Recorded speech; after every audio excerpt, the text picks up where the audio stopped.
Halo anak-anak semuanya, ya kembali lagi bersama Mr. Arif. Dan hari ini kita akan membahas tentang salah satu topik yang paling mendasar dalam ilmu ekonomi untuk materi SMA, yaitu konsep dasar ekonomi. Nah, sebelum kita mulai mengulas lebih dalam tentang materinya, Bapak akan mengajak anak-anak semua untuk kita memikirkan kenapa sih sehingga ilmu ekonomi itu muncul. Karena pada dasarnya kita tahu bahwa setiap ilmu muncul sebagai solusi atas suatu masalah. Nah, terus yang jadi pertanyaan adalah kira-kira masalah apa yang terjadi dalam kehidupan manusia sehingga memunculkan ilmu ekonomi. Nah, untuk memahami konsep tersebut, saya ajak anak-anak semua untuk kita memahami pernyataan ini. Manusia ketika hidup pasti selalu diperhadapkan dengan pilihan. Sebagai contoh misalkan, ketika seorang bayi itu lahir, maka ibunya sudah diperhadapkan dengan pilihan.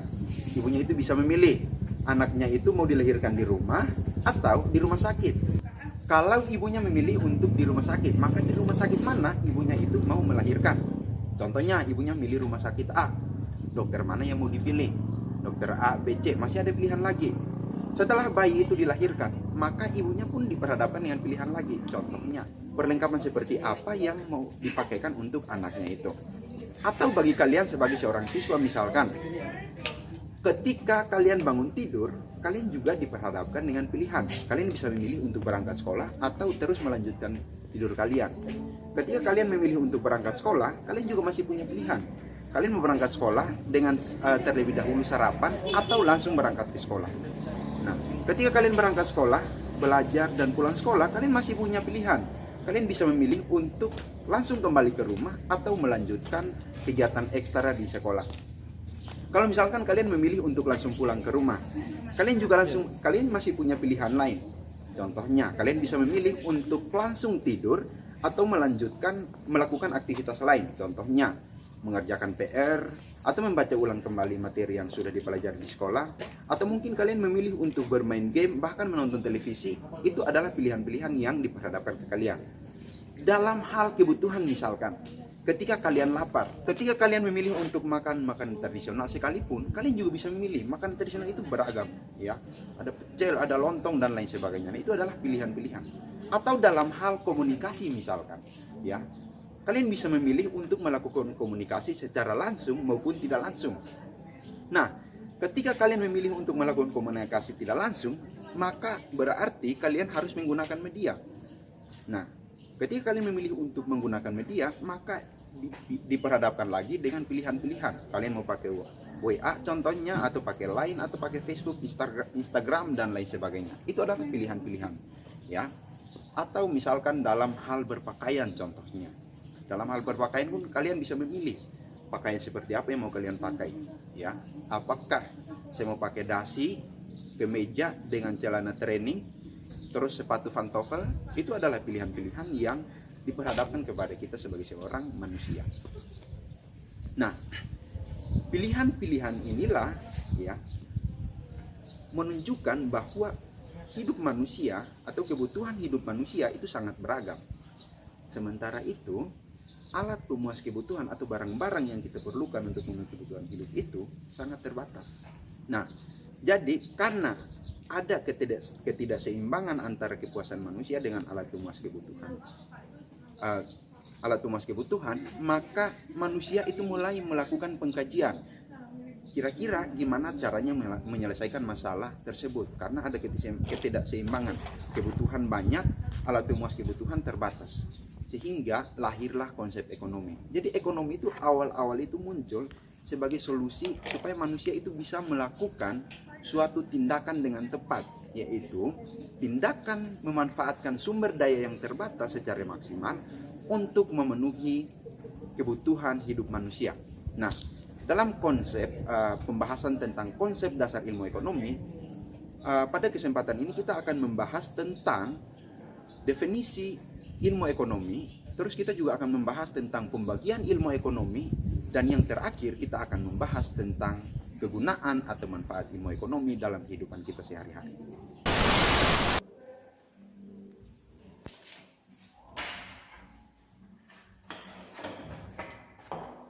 Oke, Kita langsung awali pembahasan kita dari poin yang pertama, yaitu definisi ilmu ekonomi. Nah, sebenarnya tadi Bapak sudah singgung tentang definisi ekonomi, yaitu tentang itu suatu ilmu yang membahas tentang bagaimana setiap manusia atau seseorang dapat memanfaatkan sumber daya yang terbatas untuk memenuhi kebutuhan hidupnya.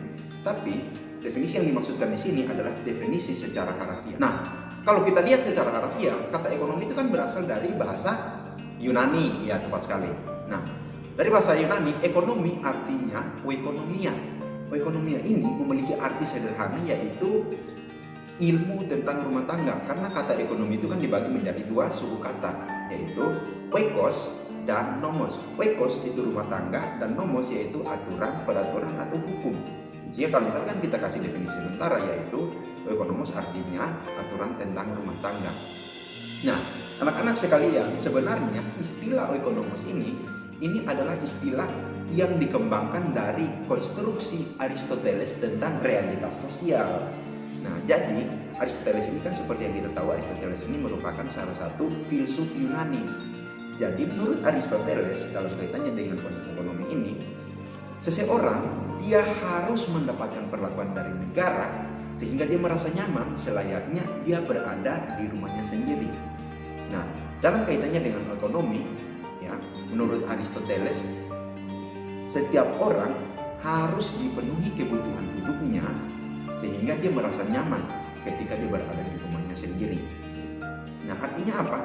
Pembahasan sebelumnya dalam kaitannya dengan ekonomi itu hanya berbicara tentang bagaimana perasaan senang seseorang.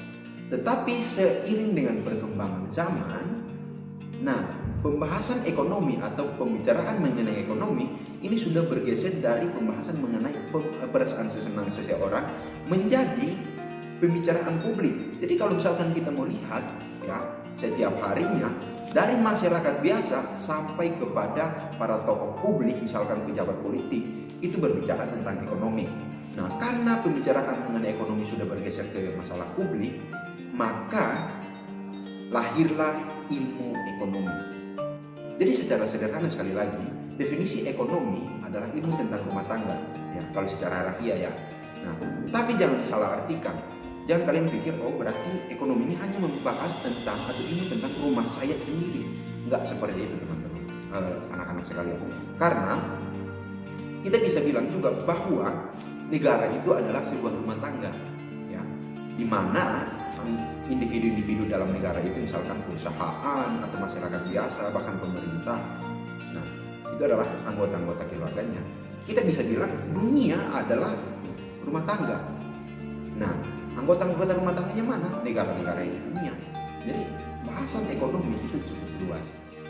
Nah, karena cakupan pembahasan ekonomi itu sangat luas, maka kita akan masuk ke bagian yang kedua, yaitu pembagian ilmu ekonomi.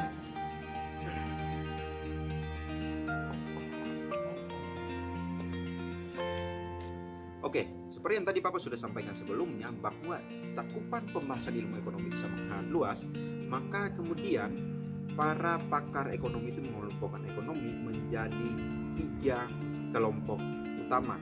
Kelompok yang pertama adalah kelompok ekonomi deskriptif. Kelompok yang kedua adalah kelompok teori ekonomi, dan kelompok yang ketiga adalah kelompok ekonomi terapan. Kita akan bahas satu persatu. Jadi untuk poin yang pertama, yaitu ekonomi deskriptif. Ekonomi deskriptif itu dia hanya mencari fakta-fakta tentang masalah ekonomi yang terjadi di lapangan. Misalkan dia cari fakta-fakta tentang jumlah angkatan kerja di satu negara, misalkan dia cari tentang berapa lembaga keuangan yang ada di satu negara, misalkan dia hanya cari fakta-fakta tentang itu. Nah, yang kedua adalah kelompok teori ekonomi. Nah, teori ekonomi ini, setelah ekonomi deskriptif ini ditemukan fakta, teori ekonomi memberikan penjelasan. Jadi berusaha menjelaskan fakta-fakta yang sudah ditemukan oleh ekonomi deskriptif. Nah, ekonomi deskriptif, teori ekonomi ini dibagi menjadi 2. Ada ekonomi makro dan ada ekonomi mikro. Dan ini kalau misalkan di materi SMA, kita pelajari dua-duanya. Untuk ekonomi mikro, kita pelajarinya di kelas 10. Dan untuk ekonomi makro kita pelajarinya di kelas 11. Ekonomi mikro adalah ilmu ekonomi yang cakupannya itu kecil. Jadi dia hanya bahas tentang bagaimana cara perusahaan atau individu itu mengambil keputusan. Sedangkan cakupan pembahasan ekonomi makro itu sangat luas, bisa mencakup satu negara bahkan dalam tingkat global. Misalkan dia membahas tentang pendapatan nasional, tingkat pengangguran, atau cara mengatasi masalah perekonomian. Misalkan ada kebijakan inflasi, kebijakan fiskal, kebijakan moneter, atau kebijakan redenominasi. Nah, itu adalah cakupan bahasan dari ekonomi makro. Kita masuk ke poin yang ketiga. Jadi tadi ada 3 kelompok ekonomi. Yang pertama ekonomi deskriptif, kelompok teori ekonomi, dan yang ketiga kelompok ekonomi terapan. Nah, ekonomi terapan, jadi setelah ekonomi deskriptif itu mengumpulkan data, dan data yang tadi dikumpulkan dijelaskan oleh teori ekonomi terapan itu mencari solusi berdasarkan penjelasan yang diberikan oleh teori ekonomi berdasarkan fakta yang ditemukan oleh ekonomi deskriptif. Jadi ketiga-tiganya itu ada hubungan. Nah, poin selanjutnya adalah manfaat dari atau kegunaan dari ilmu ekonomi. Mungkin kita bertanya atau anak-anak bertanya, kenapa kita perlu belajar ekonomi? Ya, padahal sebenarnya ekonomi nggak perlu dipelajari pun tidak apa-apa, karena dalam kehidupan sehari ibu-ibu rumah tangga pun ngomong tentang ekonomi, Pak RT juga ngomongin tentang ekonomi, Ketua DPR ngomongin ekonomi, Presiden ekonomi, semua orang berbicara ekonomi. Jadi ilmu yang murah dalam tanda kutip, seharusnya nggak perlu dipelajari, semua orang bisa paham. Ya, tapi sebenarnya ekonomi itu memiliki manfaat yang memang kadang-kadang kita nggak sadari. Manfaat yang pertama, dia memberikan atau mengajarkan kepada kita cara berpikir yang tepat untuk mengambil keputusan. Ya, tadi di awal Bapak sudah sampaikan bahwa manusia diperhadapkan dengan banyak pilihan. Nah, bayangkan ada banyak pilihan, sementara kebutuhan kita itu ada hal-hal yang benar-benar kita butuhkan, ada yang kita nggak terlalu butuh, dan ada yang benar-benar kita nggak butuh. Nah, di dalam ilmu ekonomi kita belajar tentang bagaimana mengambil keputusan yang tepat. Mana yang harus kita dahulukan? Apakah yang penting dan mendesak, atau yang penting tapi kurang mendesak, atau yang tidak penting dan tidak mendesak? Di dalam ekonomi kita belajar itu. Nanti ada misalkan kita belajar tentang skala prioritas atau biaya peluang. Jadi ketika kita mempelajari tentang skala prioritas, kita tahu mana yang harus kita dahulukan. Atau ketika kita belajar tentang biaya peluang, kita tahu mana yang akan memberikan manfaat lebih kepada kita. Poin yang kedua, ketika kita berbicara tentang ekonomi itu memiliki manfaat, yaitu membuat kita mengenal masyarakat dengan lebih baik. Ya, kadang mungkin kita tanya, kenapa ada orang-orang tertentu yang mau membelanjakan uangnya sampai habis? Kadang juga kita mikir, kenapa sampai orang mau membangun pabrik di sana sini? Kenapa orang mau bangun jalan dan lain sebagainya? Dengan belajar ekonomi, kita bisa menjawab pertanyaan-pertanyaan seperti itu. Kenapa orang mau bangun pabrik contohnya? Itu adalah bagian dari motif ekonomi. Dia mau bangun pabrik untuk apa? Yang pertama, melakukan pelayanan ke masyarakat misalkan. Atau yang kedua, misalkan dia mau cari laba. Atau yang ketiga, misalkan dia mau memperluas usahanya.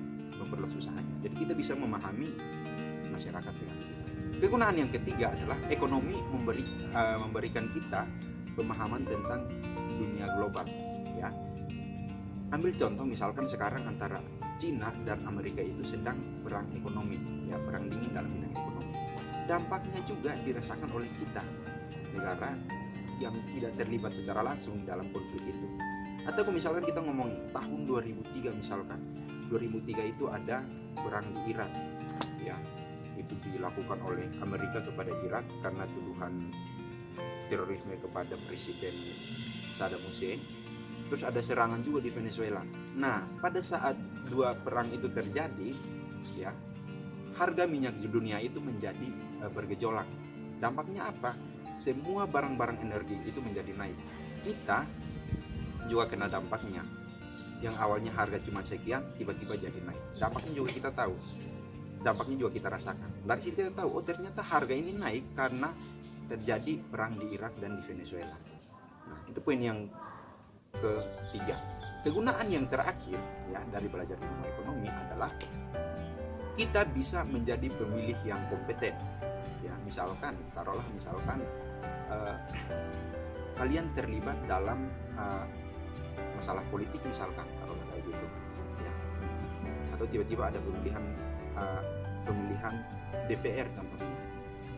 Setelah calon DPR yang kalian pilih itu terpilih, kalian bisa memberikan pemikiran kalian kaitannya dengan masalah ekonomi ya. Jadi kalian bisa bersumbangsi mengenai masalah pembangunan ekonomi. Nah, kurang lebih itu kegunaan dari ilmu ekonomi, dan kurang lebih juga itu adalah pembahasan kita mengenai konsep dasar ilmu ekonomi. Akhir kata, terima kasih, semoga bermanfaat dan sampai nanti.